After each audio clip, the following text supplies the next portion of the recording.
Harvard University's Adult Development Study was a project unlike anything else in the history of science. It began in 1938 in an America that was still trying to recover from the Great Depression. At that time, scientists were chasing a few big questions. What defines a good life? Is it health, wealth, genetics, luck? To answer these questions, the researchers decided to study two very different groups. Harvard students, the most privileged young men in society. Young men from poor neighborhoods in Boston, those coming from very difficult lives. What made this project unique was this. The researchers did not follow these people just once. They followed them for their entire lives. Every 2 years, they collected data such as blood tests, interviews, reports about family life, health screenings, psychological tests, and lifestyle analyses. And this research did not end after a few years.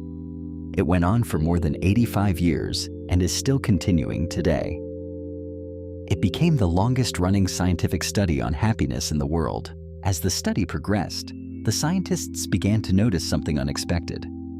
What determined people's happiness and lifespan was not money, success, or prestige.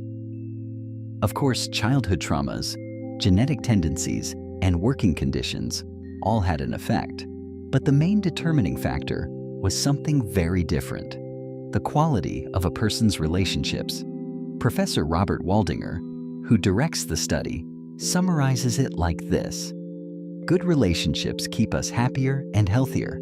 That is the simple and hard truth. In other words, after all these years, the formula for happiness looked surprisingly clear. Close friendships, family bonds, sincere conversations, being able to trust someone, feeling understood, and sharing life with others. All of these had a direct effect on both physical and psychological health. The data showed this. People with strong relationships not only felt happier, they also lived longer. Those who lived in loneliness showed more stress, more illness, and a faster decline.